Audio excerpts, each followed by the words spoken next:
Good morning, good evening, good afternoon. Hi, my name is Vivian Acquah, and this is Let's Humanize the Workplace.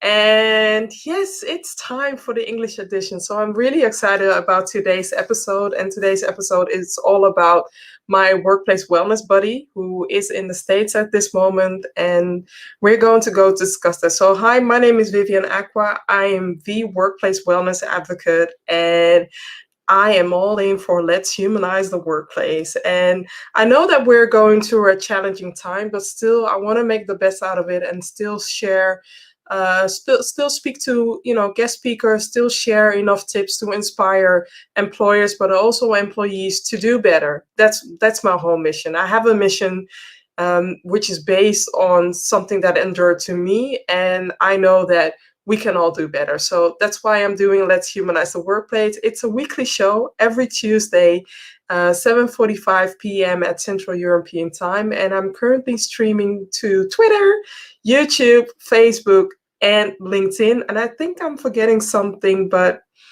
I think it should be okay by now. So let's show my screen, my presentation. I'm currently streaming from Amsterdam, so let me know where you're watching this episode from. Mostly, by this time, I'm always going to LinkedIn because there isn't a thing for LinkedIn for me to see if everything is going well. So I see that I'm live. I'm turning my sound down, and also know that each time you're watching the show and commenting or interacting with us or sharing your stories or having questions, I will highlight you. Yes, you. Don't be afraid. Just share your questions, share your comments, or whatever it is that you feel that is needed to be shared, because it's all about inspiring everybody and all about inspiring the people at the moment. So sharing is caring. And like I said, I'm currently streaming from Amsterdam, and I'm about to talk to somebody from all the way across the States who is going through, I think, similar challenges when it comes to the COVID lockdown.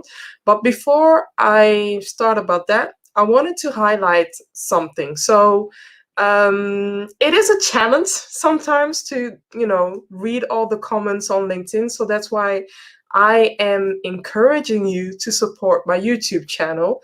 Go to bit.ly and then 𝗨𝗹𝗰𝗲 and subscribe every time when I'm going live. So every Tuesday for the English edition, and for the Dutch edition every Thursday.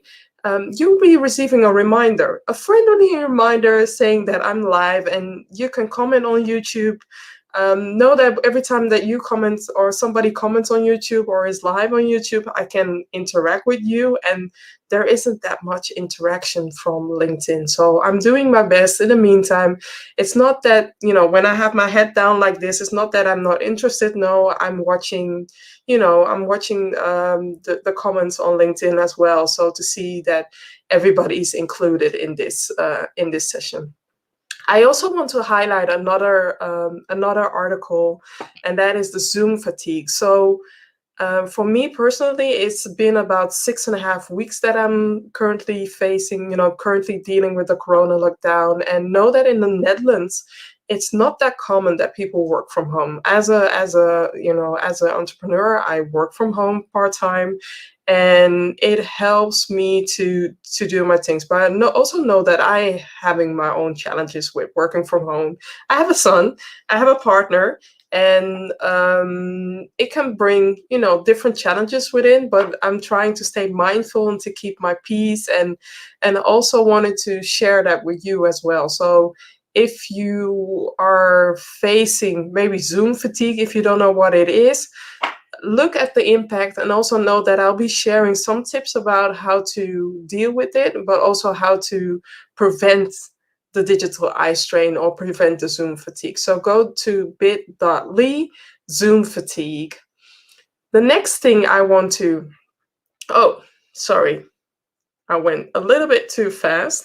The next thing that I want to highlight is the biggest, whoa, okay, somebody pressed my mouse. Somebody used my mouse. That's also another thing. My partner sometimes sits here in this room and he's using and changing all these settings, and I have to change everything back.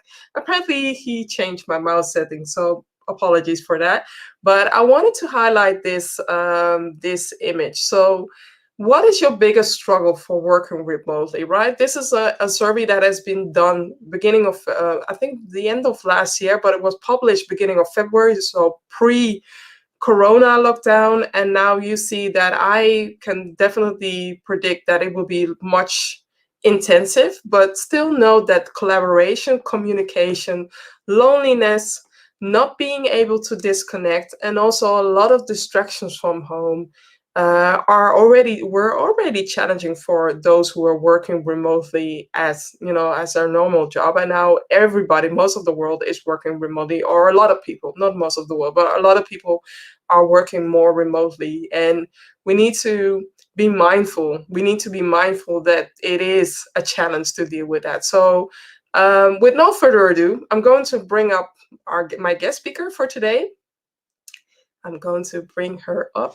If my mouse is working.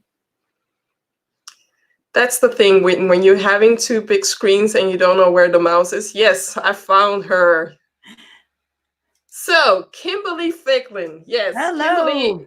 Kimberly is a workplace engagement strategist, and she helps companies to design engagement programs that fit the culture and needs of the company that don't get ignored. What that looks like is okay, I'm having a hard time, but what that looks like is the development of cross-functional teams, a Scrum, as you will, the art of doing twice the work in half the time. She guides them through the process using the company's brain, trust their values, and not coming from the outside, but and imposing programs on them. And that's a very interesting thing. So today we'll be talking about unlocking workplace wellness. Yeah, hi. Hi. How are you? I'm doing wonderful, despite all the crazinesses in the world right now. Mm-hmm. And I'm coming to you from my office in Portland, Oregon. Okay, cool. Mm-hmm. And how is everything with you at the moment? It's different. It's definitely a different world we're living in. Everybody that's listening can appreciate that, I'm sure, as we're not just focusing on one country having this issue, which is usually that disconnect that we have, right? So globally, we're all dealing with the same thing. But doing okay. I primarily work from home unless I'm in the workplace working with a client. So that obviously has changed. But yeah, just trying to offer as much support to workplaces with as much good information that they can utilize during this really difficult time. Yeah. You have a fan, Wood Portland. Yay! Cool.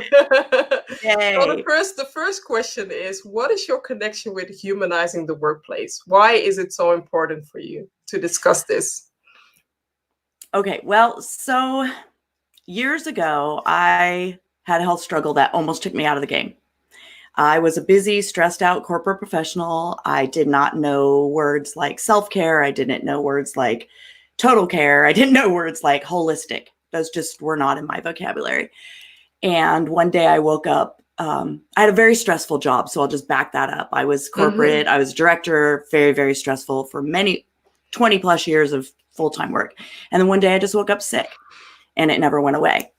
And, I'll don't have to tell my whole backstory here, but the story is that it was 2.5 years of misdiagnosis, put on 12 medications, had a couple organs taken out that really didn't need to be taken out in the end. And at the end of 2.5 years, they did a study called a gastric emptying study. And they found out that I have something called gastroparesis. And basically, they just gave me a death sentence. Honestly, I was 42. The doctor said, your health is lost. There is no medication for gastroparesis. Everything you're doing right now, that's it. That's what you've got. And I remember thinking, oh my, well, what am I supposed to do with that, first of all? But secondly, the other thing they said was the stress of your job is killing you. Or at least it's aggravating your already existing diagnosis. And I said, well, I manifested this at work. So I'm just saying, this happened from the stress of work. So I knew that. So he had said, you need to go out and find a new job. And he gave me a 2-week medical leave. And well, the stress of trying to find a job in 2 weeks or what was I going to do? So I came home and my husband and I had to have a heart-to-heart. And we decided that I had to leave. I had to leave, regardless of the fact that I was making good money and all of it. I had to go because it wasn't good for me. So I ended up leaving, going back to school to become a nutritionist. In 4 months of treating myself, I was weaned off of all my medications. And then what I realized... That's crazy that your job can kill you, literally can almost kill you, right? Yeah. Absolutely. There's so much chronic illness in the workplace that we don't even realize. Even things like diabetes, heart disease, those things are made worse by stress. So when we're like, I feel okay, but we need to really be taking care of ourselves. So that's really my connection with it was, then I went into nutrition. I was doing private nutrition, and I went and I had a friend who asked me to do a lunch and learn in the corporate world, but I was like I didn't want to do it. I just had no interest in walking back into a workplace, but she begged, and I did it. And that really changed the way I was thinking about things. I realized I had learned a lot of things other people didn't know, like what was total health, what was, holistic. Like I learned these things, and I wasn't sharing those with the people who I had left behind, right, in the workplace. And the people that came to that lunch and learn followed me everywhere, doing everything I did after that. And it told me they're craving, like the workplace needs this so badly. So I just transitioned from doing private nutrition into doing workplace wellness. That's how Vivian and I met, going to school together. Whoop, whoop. And that's why I do what I do right now. And I've come a long way from even just that private nutrition in the processes that I use when I roll out programs or help design programs and things. And but it's all absolutely based 100% on what is best for the workplace and what is best for the workers. Yeah. I think the way you started out is very admirable because you started from within. And it's also similar to the way that I started. So I know that you were supposed to ask this question, but I'm going to share this anyway. For me personally, my son has everything to do with what I'm doing now. So after facing pregnancy discrimination, but also being overweight myself, I knew that I had to make a shift. And I have not the same experience as Kimberly, but I do have a similar experience from starting out from nutrition and knowing that, people are not aware how much food can heal them or can kill them, and also not aware how damaging stress is. And I wanted to combine something with that. And that's where I came across with workplace wellness, where it is from a holistic perspective that you are helping people and that you're sharing knowledge, and everybody can pick and choose. It's like a menu plate. Everybody can pick and choose whatever it is that they need to add on for making their resilience stronger, instead of only providing physical wellness or activities for physical wellness, because well-being is beyond only going to the gym or only doing yoga exercises. Especially now, it's beyond going the mental or the financial well-being right now.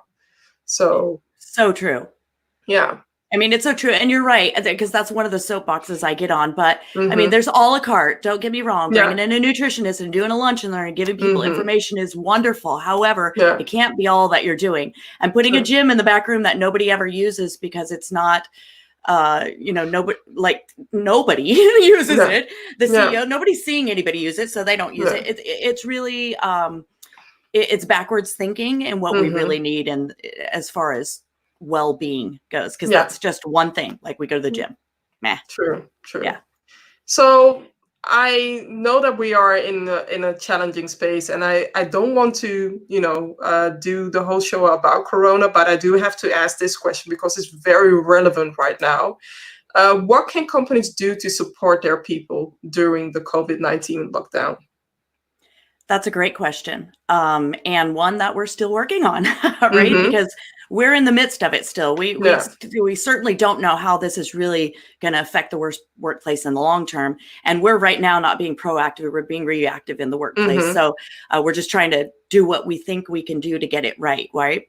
I spoke recently on my own podcast with Cindy Hooker from Gold Dog Consulting, and we talked about how to support your workplace with remote working. And we called it remote working, but that is even a stretch here, because really, so remote working, it would be where the company and the employees have decided that they're going to create this environment in which employees can work at home.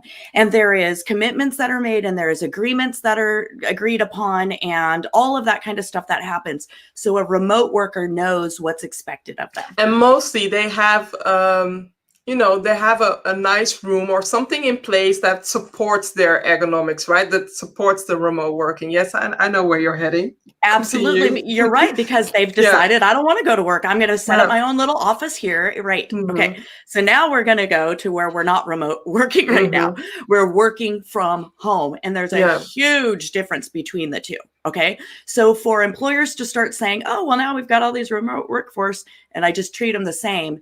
It can't be that way. And even if you already had a remote force in place, like say your sales force is remote, but now you've got to bring in your HR department that's remote, but they've never been remote. They're not remote workers. Your sales force is still remote because you've set up that program, product, whatever you want to call it, inside your business. But these people over here, they're just working from home. Now, with that said, how can you support somebody working from home? You brought up a really good thing, which is the Zoom fatigue, burnout, fatigue. Right. Okay. So that's a little bit challenging. Anyway, I'm going to kind of curve this around for the yous and I's of the world who work in workplaces. And we're right now saying, well, we'd like to offer you virtual stuff because that's how we train and give information to your people. And people are going, shh, like, I don't want any more Zoom. I actually talked with my husband about this recently, and he said that he actually would enjoy having some time where he just put the Zoom call on and somebody like maybe you or I are talking about how to care for ourselves, and he gets to listen, but he doesn't have to really show up, right? Like you do in a virtual one-on-one meeting. Just treat it like a podcast, right?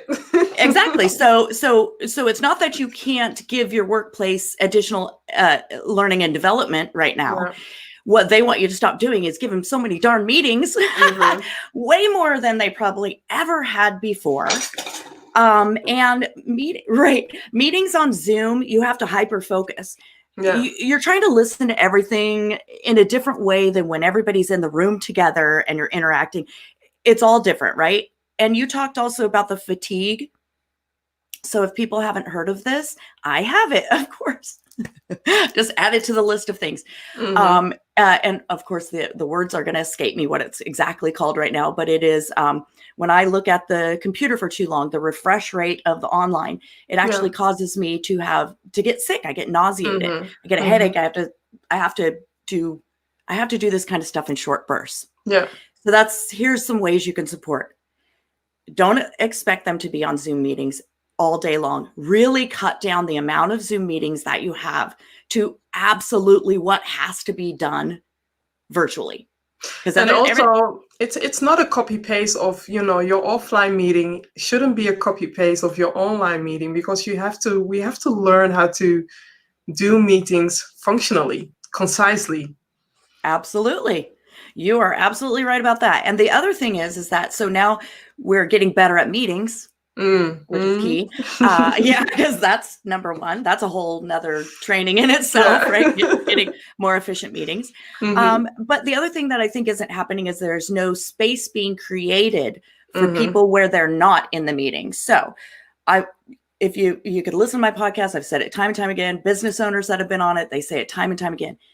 The one thing that you can do to support your people during the COVID lockdown is create space for everything. Just create the space. You don't have to be there and show them how to do it or drag them in. You just need to say, here's a space for you that is not, maybe it's during working time. That would probably even make it better, but it's all for you. It's for you. It's not for us. You're not working. right? Whatever that space may be. And again, on the podcast, you can hear a million different ways that business owners do it. So I don't have to tell you that here, but there's so many ways. Just create spaces for collaboration, number one. Yeah. People say Slack. That's a good one, but it's business related. So what in fact, if you did Slack and you created, say, a book club? Yeah. Or people who love to watch The Walking Dead, or everybody who just watched Tiger King on Netflix. I don't know what it is, but somewhere where people feel like it's not about work, but they can still get connected. Yeah. So you create a virtual water cooler, I love for that lack one. of a better word, where people can come, and it doesn't matter what time of the day, and there's no judging, and you are not watching who's in there and who's not, and you're not saying they're spending too much time, or you're not doing any of that, especially right now. You're offering people space. You're saying, I trust you. I'm giving you autonomy, and I trust you enough that you're getting your work done. And as well as you're coming in here and creating your own space in the space that we've allowed you to do so. Yeah. Does that make sense? Yeah, it definitely makes sense. But you mentioned the word autonomy. I mean, the example that you just shared right now, there has to be some kind of safety for people to be themselves, and also for people to be able to use those spaces. Because like you shared in the beginning with the fitness area or the gym area, if they don't see anybody using it, they won't use it, because it will feel like you are not able to feel safe to use it because you haven't seen anybody else using it, right? Very true. There has to be a leader everywhere. And it doesn't mean that it's the leader, but somebody always, I think Brandon Laws in one of the episodes with me, he said this, somebody always has to take ownership of, so maybe somebody takes ownership of the Slack space that has the book club because they want to be in the book club. And you reach out. I always say this, there's leaders at every level in your business. And all you have to do is ask. Who wants to? You're always going to find people. They love to. I was that person at work. I would say, I'll lead it. I'll have fun doing that. And so instead of it always being like us saying the executive has to do it, like the CEO is like, now I have to create a space and I got to go in and read a book and try to interact. I got too much going on. No, this is a good one. Yes, no, this is a good you one. don't have to do that. CEO, HR director. You just have to create the space and then ask somebody to step into it. Yes, definitely. Yes, and I also like this one. This is added by B. Actively welcome kids and pets, especially now. I love it when I see somebody with the pets or with the kids. I know that, sometimes my son pops up from time to time in this broadcast, and I know it has to. I feel like I have to include him in this way, and also seeing pets, it warms me, during a meeting. Yes.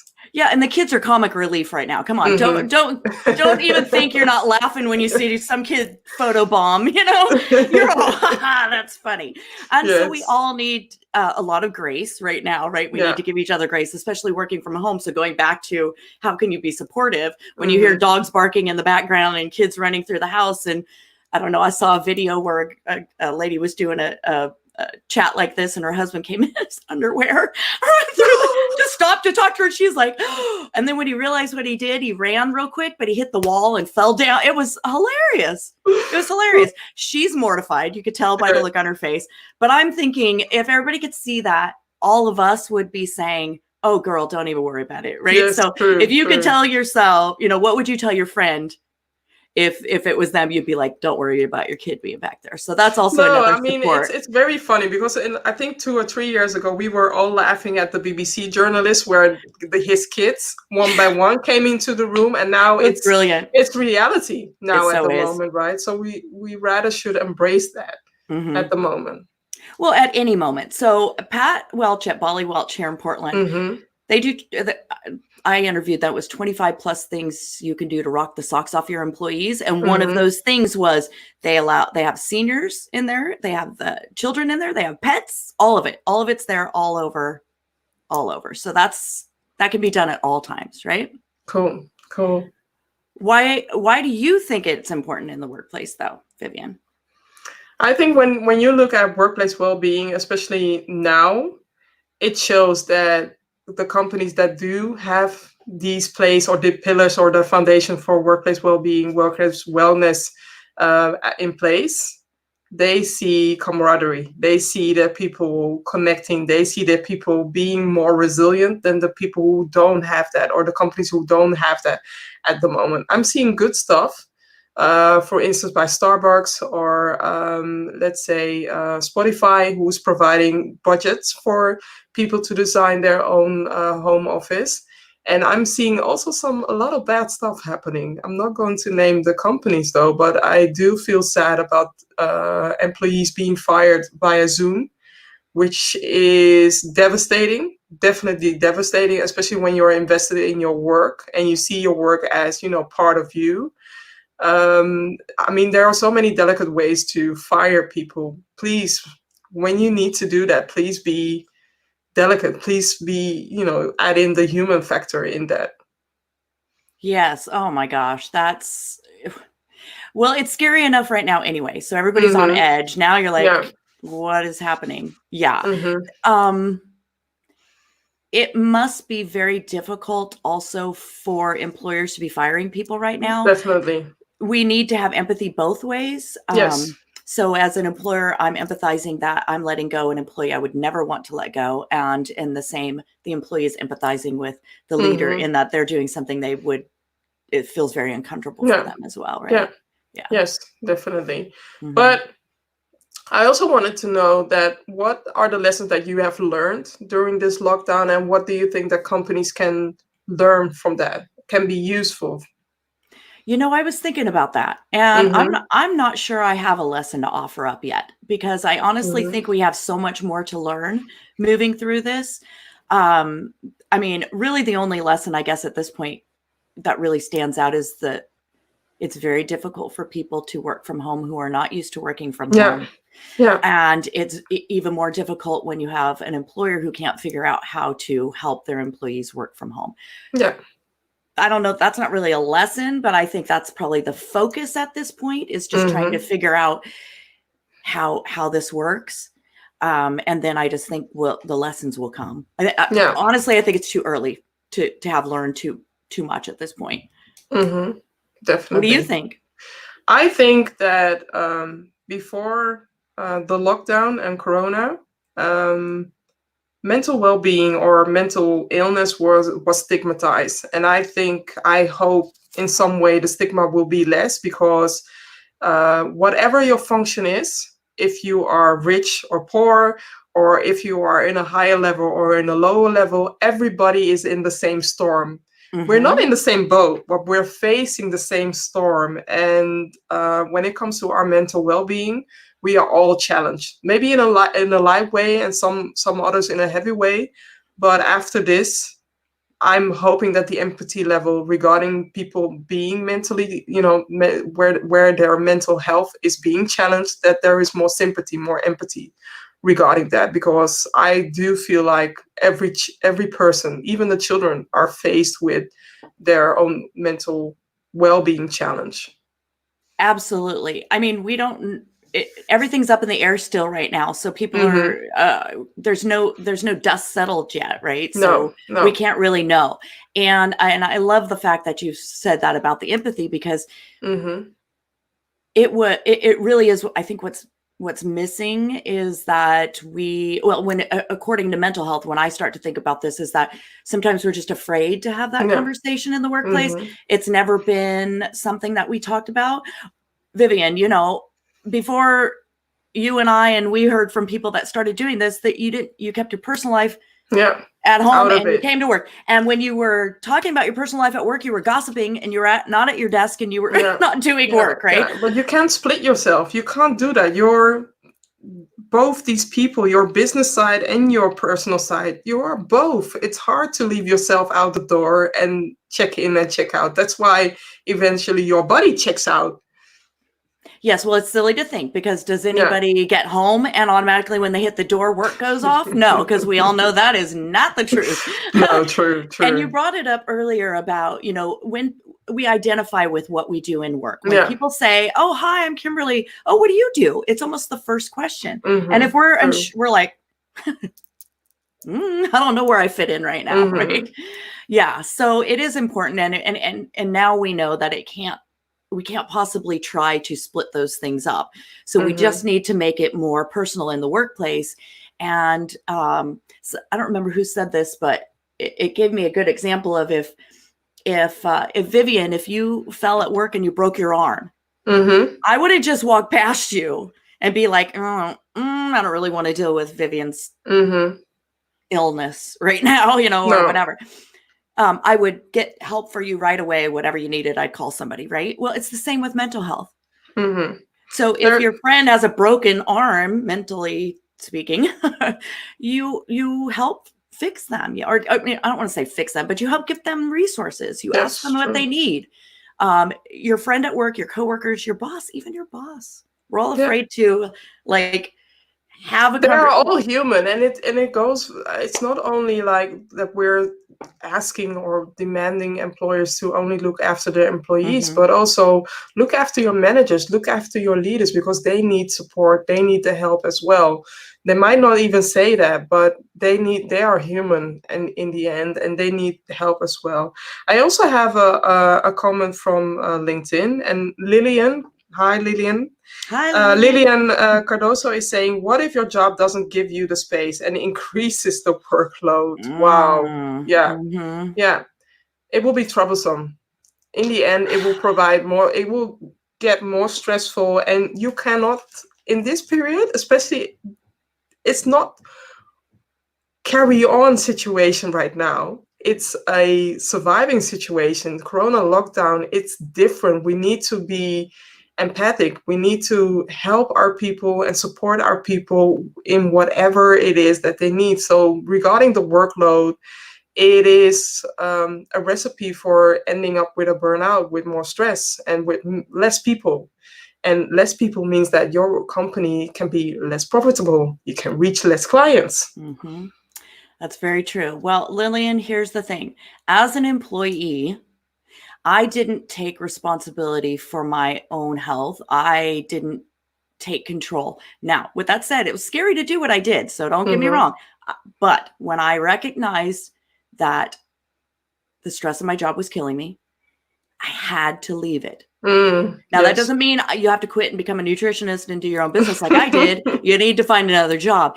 And right now, there's a lot of them. There just is. There's a lot in retail, and all the essential places are looking for work. And you may or may not be treated the same way there. Here's what I say about jobs. I'm sure my CEOs are going to love me to say this. You're only obligated as much as your employer is obligated to you. You make a commitment, the same commitment that they make to you. Being told, which is some things that I was told when I worked with people, was you're lucky to have your job, get back to it. That's BS. No. It's BS. Don't buy into that hype. There's jobs. There is jobs right now. There is, but there's always a job. And I'm not saying it's going to be easy to, because this is what I say. Well, it's not easy. No. Do you think it was easy for me to quit my job? I was a director. I made good money. We took a huge cut, but what was most important was my health. And there had to come a time when I took control. I couldn't just say, well, my employer doesn't give me. And Lillian, I'm not trying to pound on you here. I really want to give you some empowerment to say, it's time for me to stop allowing people to treat me like crap, even in the workplace. And I am going to, starting today, put in applications for other employment that I would like to go work for. And the other thing that I always say to employees is go find the work job you want. Don't just go find another job, because that's what we all do. We just find the next job, put in a bunch of applications, and they want to hire me. But if you've looked at their Indeed or their whatever, and you see that they don't have good reviews and they don't create culture, and you don't take that job. And that's also something that employers and managers should be aware about is we now live in a space where people can leave reviews, they can share their opinions, and especially now more than ever, it's so important to support your people, to be there for your people, whatever it is that they need. Maybe there's something that you cannot provide, but direct them towards something. Kindness kindness is free. Right? Kindness is free. So, and then going off of, just to backtrack for Lillian here a bit, rather than, if it's too much to think, well, obviously just going and quitting your job, that's not what I'm saying. But getting your needs met means going sometimes that means managing up, which means you go to your manager and you say, I have needs and they're not being met. Now, that might be met with not a very good, you don't know how it will be met, but until you're the only one, we have control of ourselves, and that is it. True. So as employees, we can only control how we react to things, how we respond to things, and how we ask to get our needs met. And just like personally, we show people how to treat us by allowing them to continue to treat us that way, even in the workplace. And I know it's super hard for people to hear this because, oh yeah, it's easy for you. No, it was not. Oh my gosh. It is not. No. It was hard. It was night after night of me and my husband having a conversation about what is this doing to my health long-term? And is it worth it?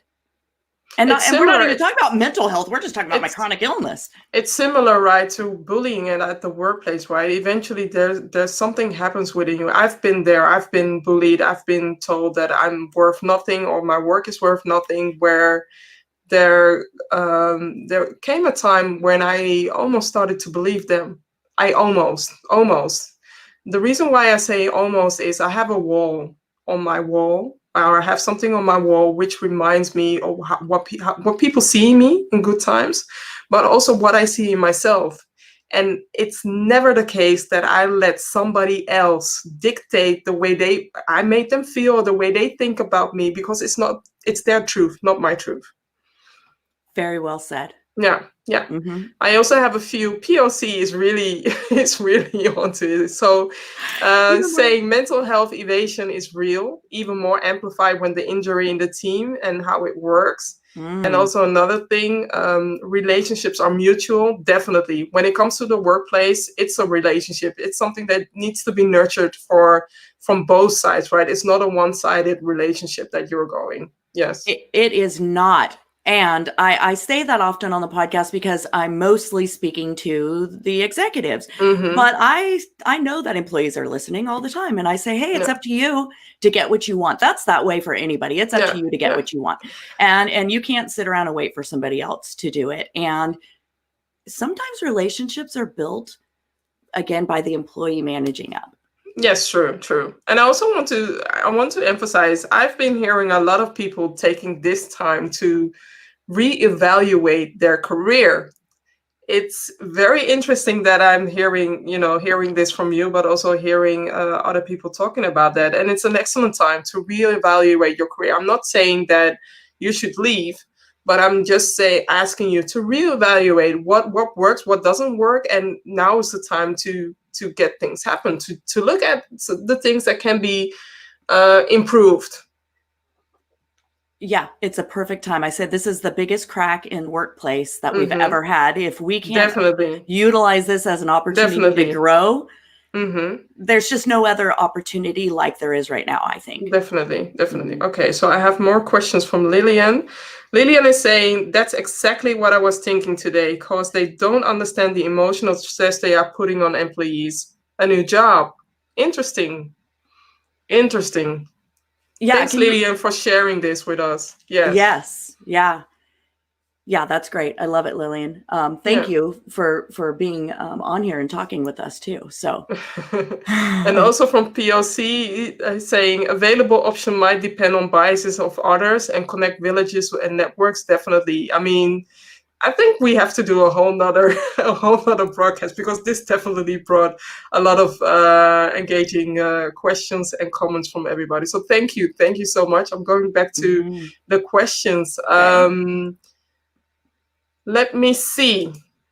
Okay, we have discussed some of the pillars, some of the foundation, but from your perspective, looking at the Workplace Wellness Foundation, which pillar is not getting enough attention? And if we need to repeat, we'll repeat it again. I love that you already know what I'm going to say. We did not discuss this in advance, and she already knows what I'm going to say. I know you. I'm going to go to mental health. I'm going to go back to mental health. Okay, so it's a buzzword right now. We're talking about a lot. It's getting talked about a lot. But are we doing really anything about it?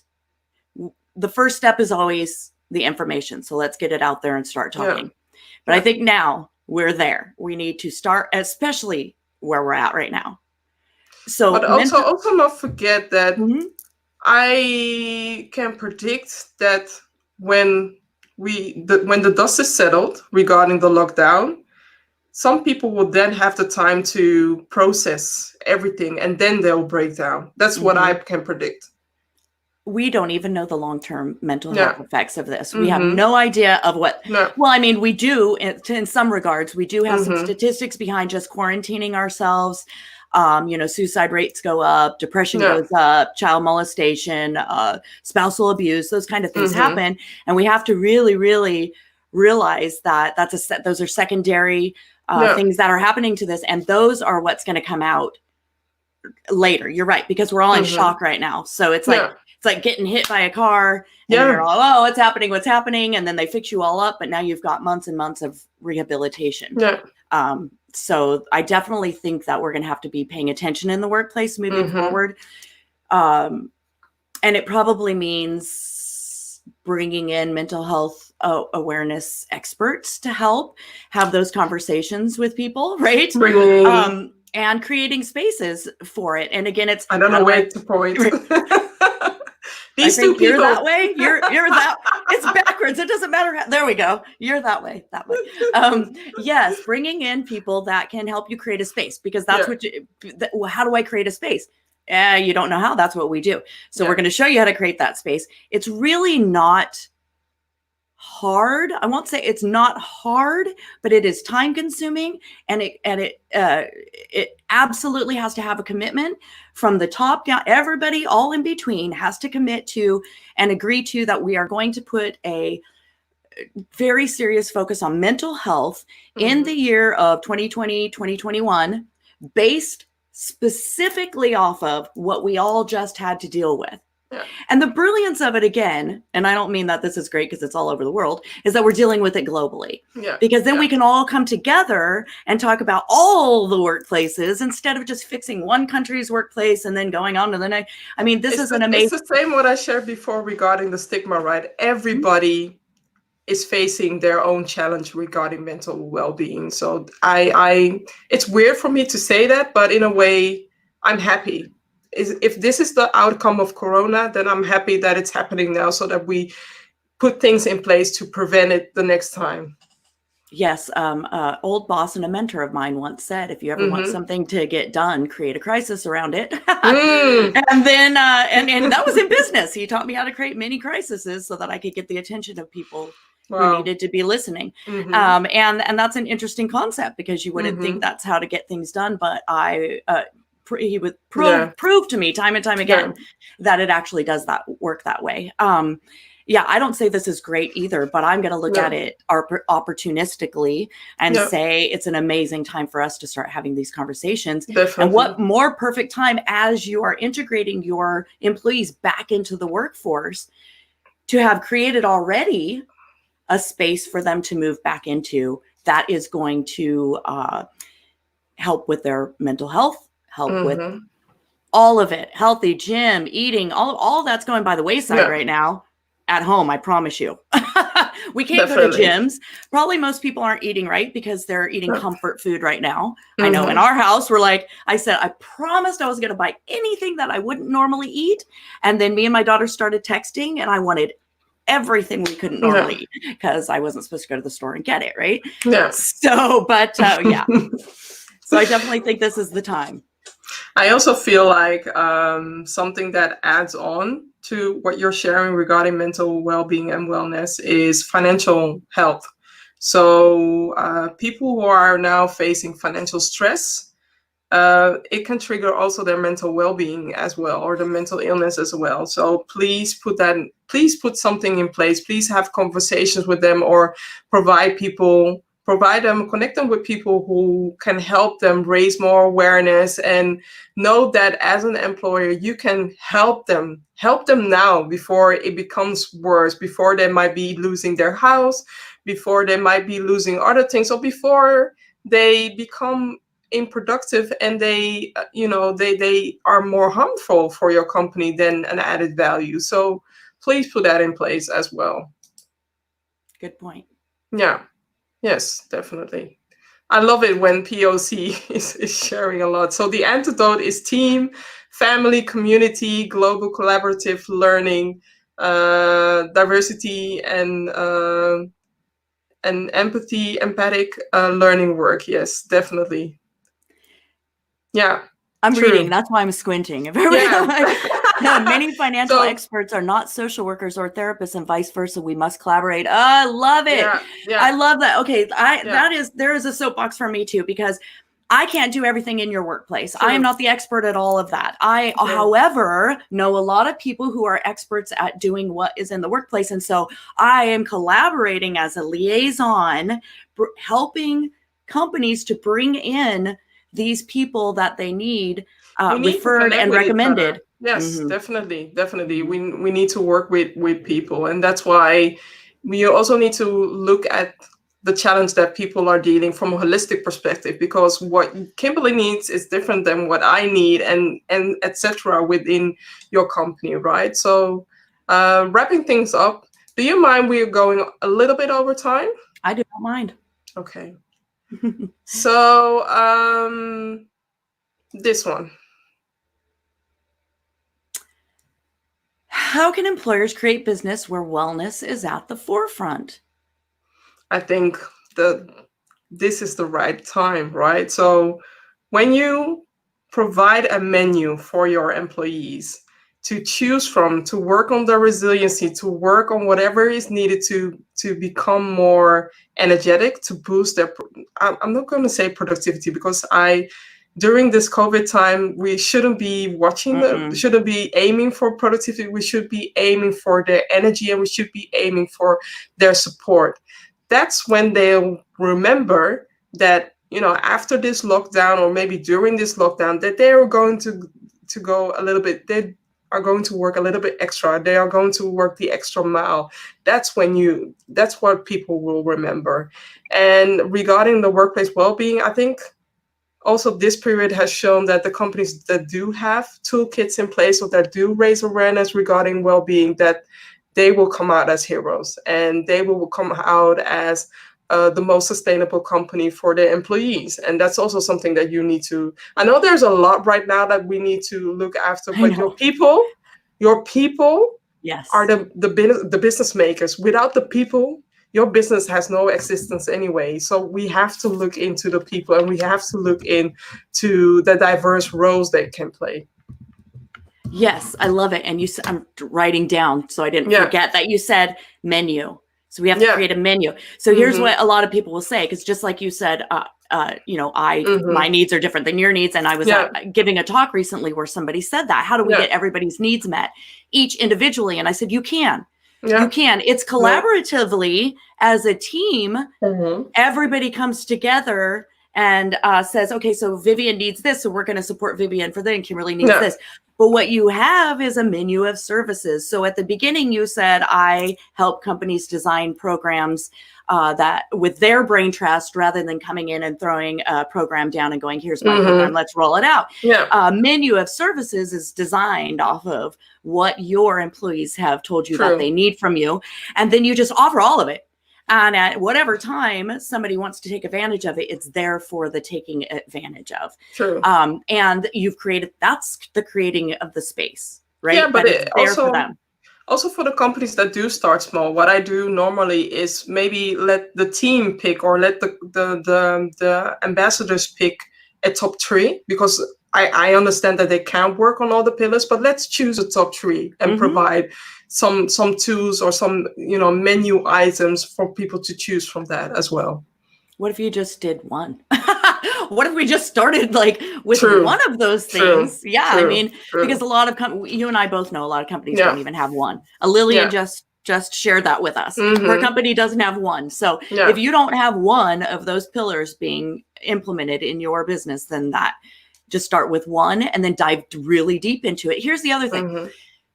Going back to that employee commitment. If your employees start to see you really care enough that you're going to grab this one pillar and you're going to just work it until it can't be worked anymore, and they see you're doing that, they're going to jump right in and help you shine up that pillar and make that pillar look just as great as it possibly can.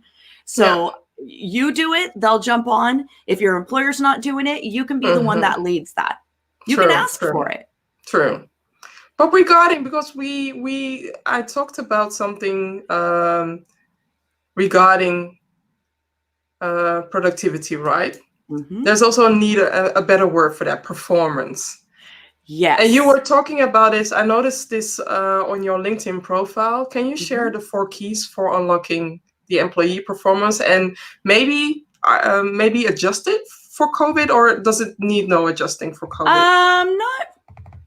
Not really. I don't think so. Okay. I'm actually going to bring it up just so that real quick, so that I can make sure that I have the study here, because this was a study done last year with 𝗪𝗏𝗯𝗃𝗃 LLC and the University of Southern California. And they announced the results of one of the largest studies to date of their corporate well-being effort, and passed on that report to me.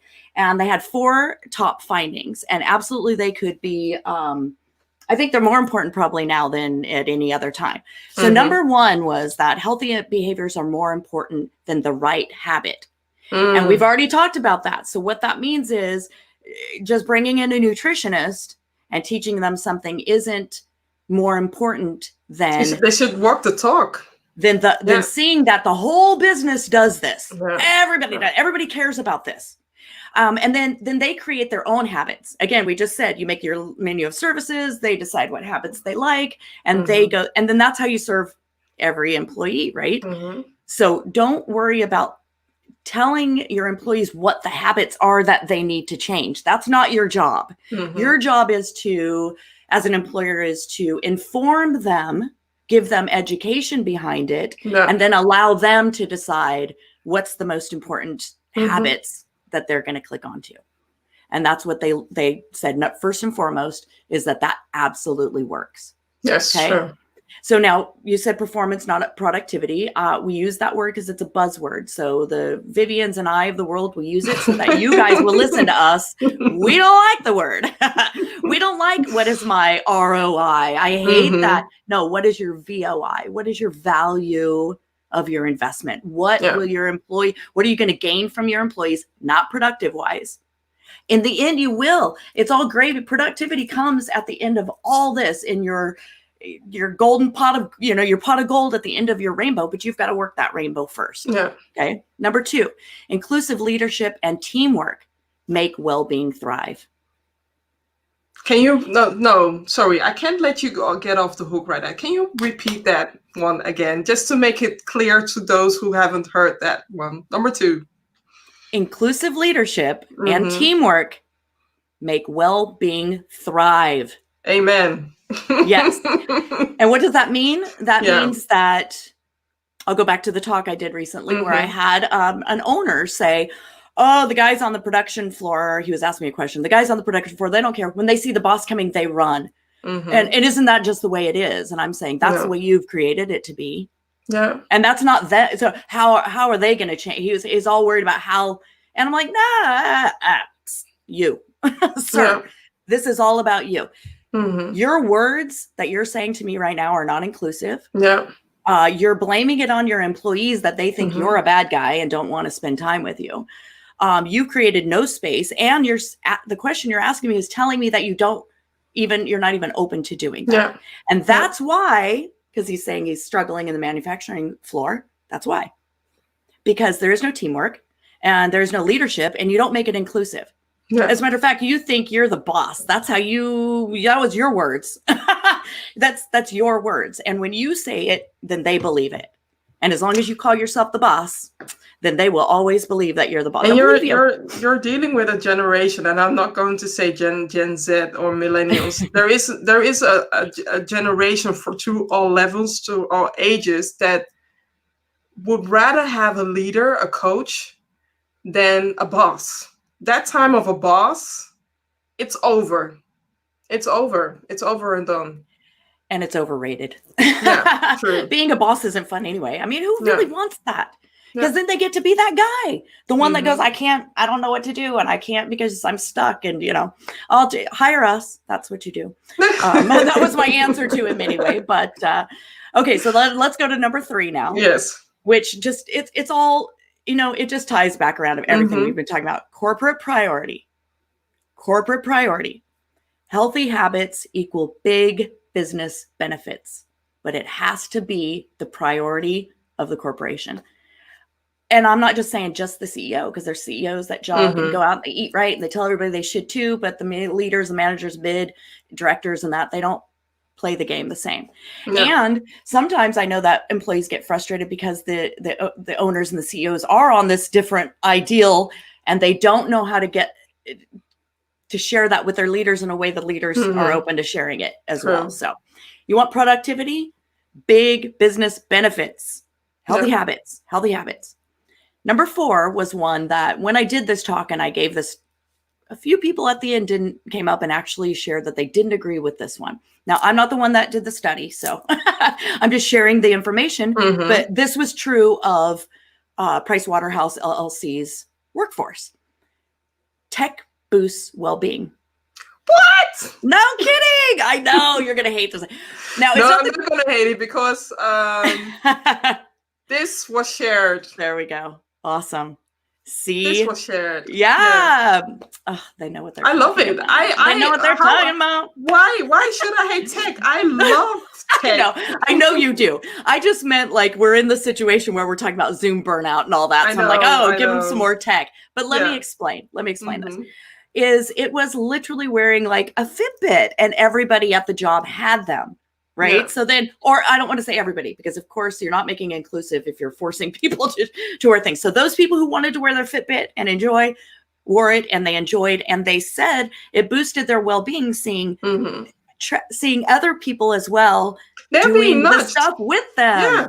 Yes. Right. They're being nudged in a healthy way. And that's, a good incentive to motivate others along the way. So yeah. Nudges and cues. That's something we know well about. Yes, definitely. Yes. Groom. This is a terrible word, but groom your people to be well. You can do it. Yes. And people didn't like number 4. I don't understand that because afterwards they came up and they go, I just totally don't agree with number 4. And I was like, well, you don't have to. It wasn't your. It may not be in your workforce. This was, that study that was done. Maybe it's not true for all workforces, but in this study, that's what they found. Okay. We're almost at the end, and I have to ask this question, and I'm hoping that we'll see 2025. So can you share your wish when it comes to humanizing the workplace and workplace wellness? Are we going to still be talking about workplace wellness as it is a new phenomenon, or as it is a huge surprise? I didn't know what it means, and I don't know if we have it. I hope not.